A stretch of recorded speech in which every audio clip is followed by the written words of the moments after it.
বিজ্ঞান শিক্ষার জন্য অনুকূল পরিবেশ প্রয়োজন আছে।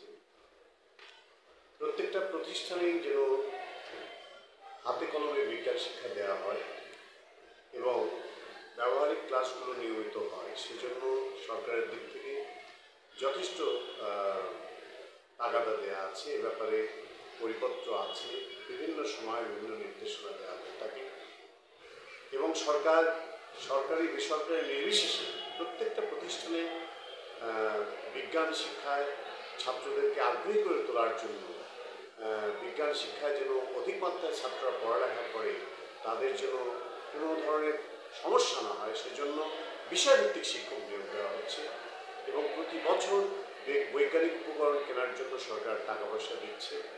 এখন কোনো কোনো প্রতিষ্ঠানে শহরের চাইতে গ্রামে দেখা যাচ্ছে যে বিজ্ঞান শিক্ষার ছাত্র কম। এর কারণ হিসেবে হয়তো বলবে যে আর্থিক দুর্বলতার কারণে আমাদের ছেলেরা এই ক্ষেত্রে আগ্রহী না, কিন্তু বিষয়টা পুরোপুরি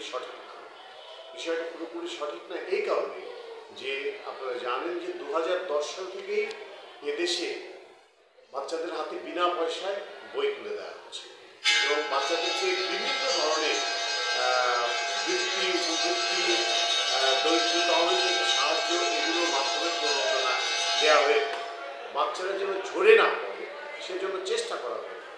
আসলে আমাদের শিক্ষক এবং শিক্ষকদের যেমন প্রতিষ্ঠানেরও যেমন দায়বদ্ধতা আছে, তেমনি অভিভাবকদেরও দায়বদ্ধতা আছে।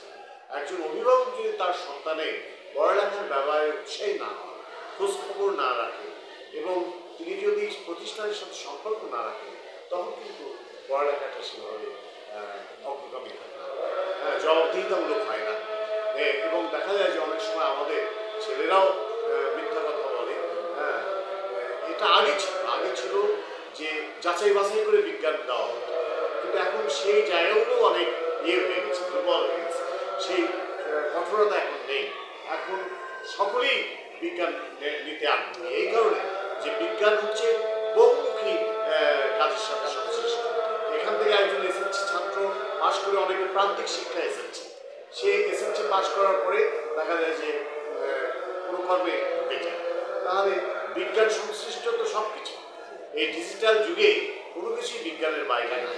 সেই জায়গায় যদি আমাদের বিজ্ঞানের ছাত্র কমে যায় গ্রামেগঞ্জে, এটা অবশ্যই আমাদের জন্য দুঃখজনক।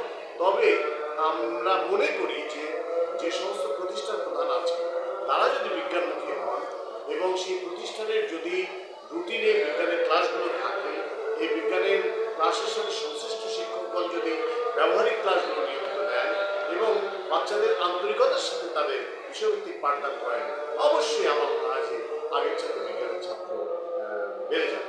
বিজ্ঞানকে জটিল বলা যাবে, যদি জটিলই হতো তাহলে এই গাইবান্ধা সরকারি বালক উচ্চ বিদ্যালয়ে এখানে 90 ভাগ ছেলে বিজ্ঞানী